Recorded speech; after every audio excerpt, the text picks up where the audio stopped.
Okay, well, after a week and a half of dodging this thing coming in and out of the driveway, I decided let's look at it again.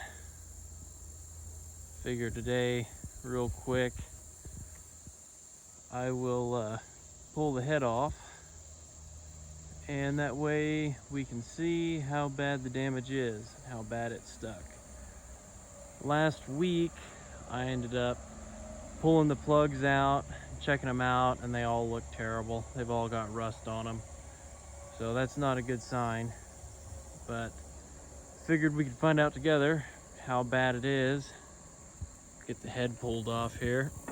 Oh yeah, you like how the hood is so rusted out that, you know, just the weight of the front of it versus the tension of the hood spring just split it right there in two. So that's cool.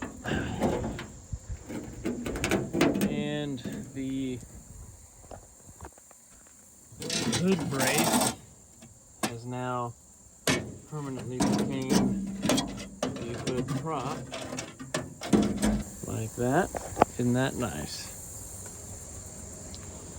Real quick, I'll let you guys get a look at what the plugs came out looking like.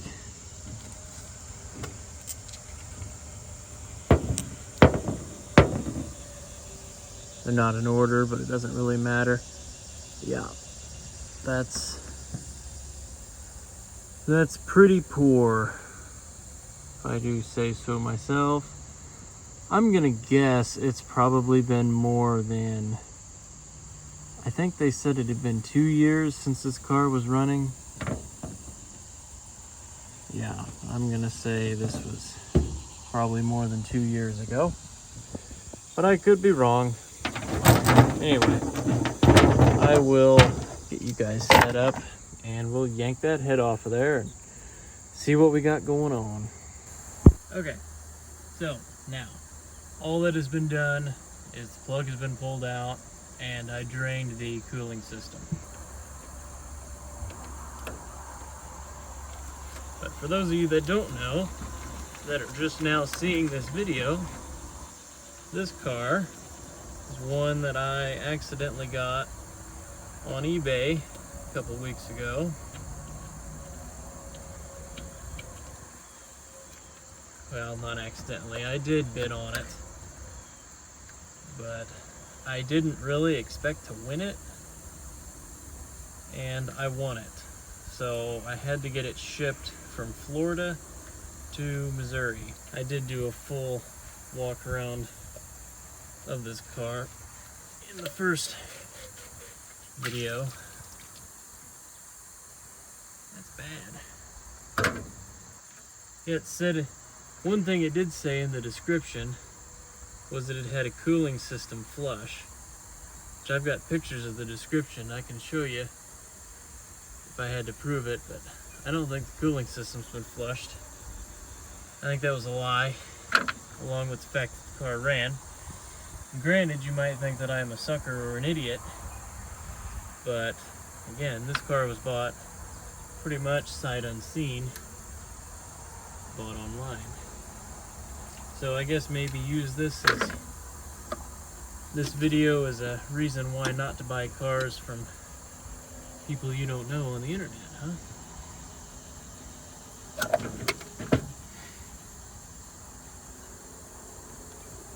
So, upper hose is off, throttle linkage is disconnected. I guess I can pull this heater line off here.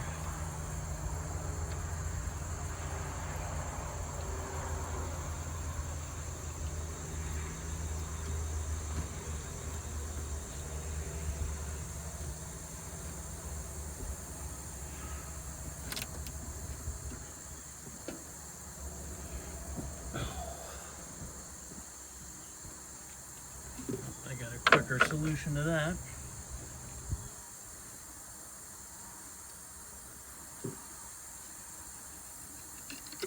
There. Need to get the air filter bracket off, oil filter housing, coil holder, coil and plug wire holder, and that temperature sending unit needs to come off.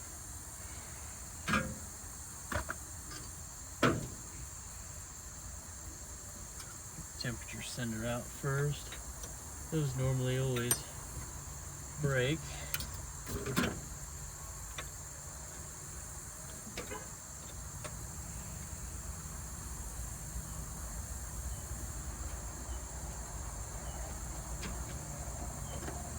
This one might actually not.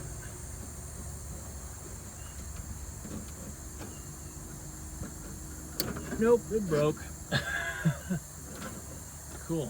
That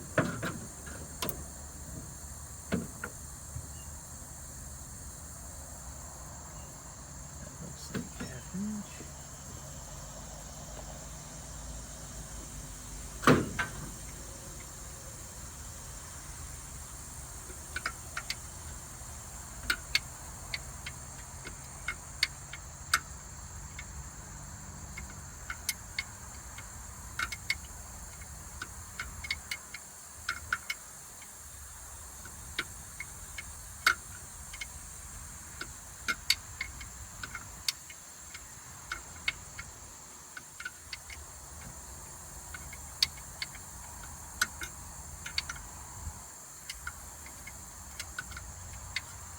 That's off.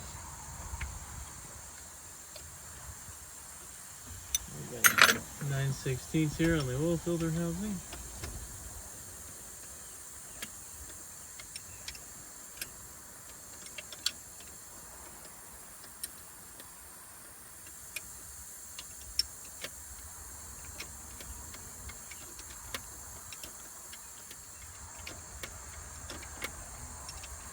I can smell all the Marvel Mystery Oil and stuff that I dumped in here the other day.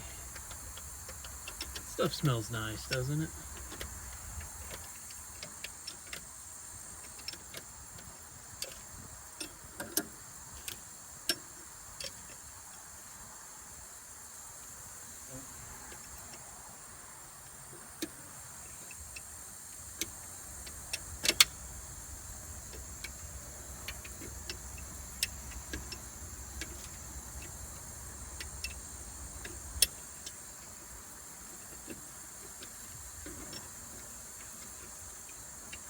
Let's get these out.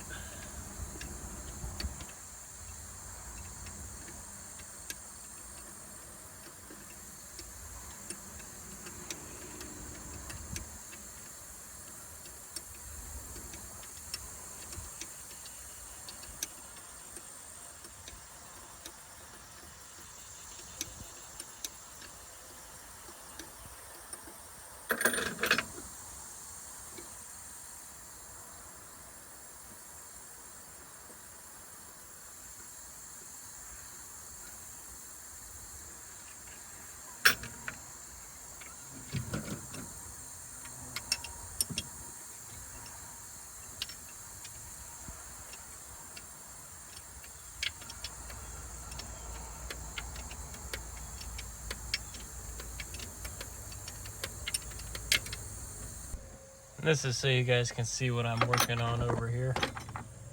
So you just have to loosen up this bolt here in the head. And this bracket will come off. It's slotted. And so is the oil filler. This will come up and out of the way once this other bolt's loosened up that also holds the oil filter housing. And then there's another bolt here on this side that I already pulled out. I got this one almost out completely now. These flatheads are really pretty easy to work on. I like them. Get this one pulled the rest of the way out. Yeah, by the way, clearly I like this year of Dodge. All right, that's out of the way. The temperature sender just screws into that fitting right there. It comes out. Oh, and you got to pull the vacuum advance line, which runs down there. That should be, that's a 5/16 or 3/8. I don't know if I'll be able to do this one-handed. There it comes. Yeah, See that down there?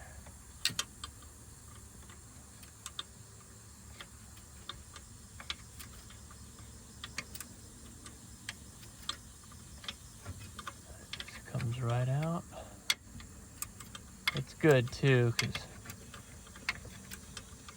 a lot of times those fittings will be rusted to the line. And then you'll just twist the line off. You got that one out. Come around here to the carb. Pull this side off the carb like this.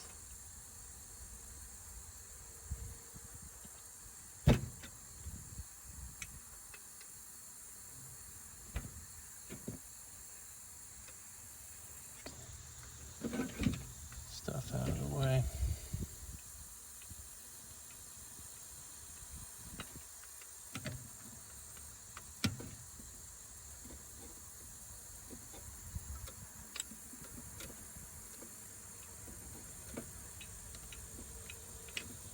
And then this line, you just pull it out and throw it off to the side. Let me go get the right size socket for the head bolts, because I just realized I did not grab the right one. Okay, have the right size socket. You all would probably laugh if you saw how I have to have the camera set up right now to get this angle. I do really appreciate you all for watching this stuff. I didn't think anybody would really care that much to see what a rusty junk I'm working on, but I really do appreciate it.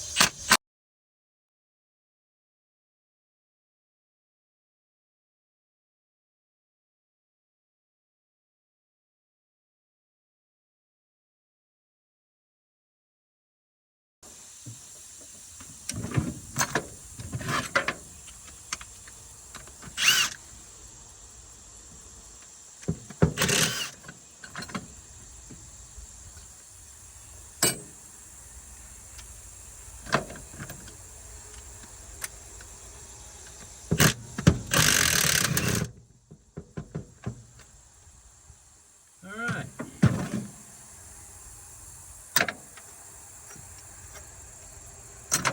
All the head bolts.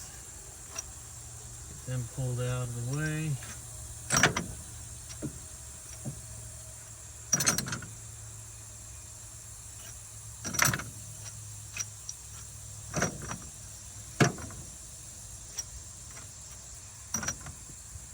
You know what's odd? It smells like vinegar. I wonder if that guy... Oh man, I hope his coolant flush wasn't filling the cooling system with vinegar and then just leaving it. But boy, it smells a lot like vinegar all of a sudden. Oh, missed a bolt.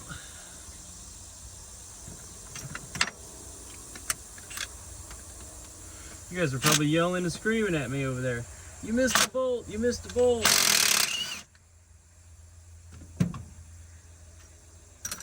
think that's all of them. Yeah, man, there's definitely been vinegar in this. Here we go. Moment of truth.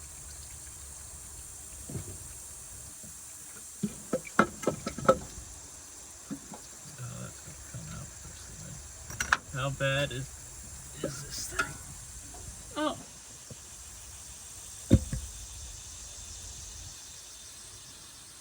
Well, there's still oil in 4 of the cylinders that I put in there. But actually, that's not half bad. I mean, it's bad that there's still oil in that many of the cylinders, but actually, they're not in terrible shape. Well, those valves, yeah, they don't look great.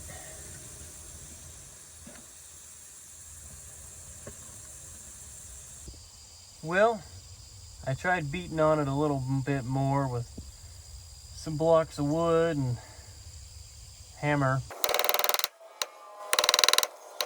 but haven't got any movement out of it yet. So I guess I will let it soak for, I don't know, I guess maybe another week or so.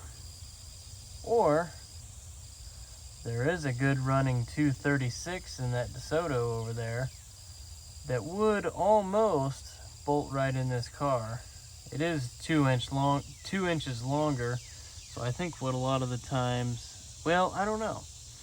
I thought they had to move the radiators forward in these cars to put them in here, but I could be wrong. But either way, I have another flathead 6, so that or finding another 230 would not be hard. But yeah, here's an update on the Dodge. This is where we're at. I'm gonna keep soaking this down, keep trying to work it over. Maybe we'll get it busted loose.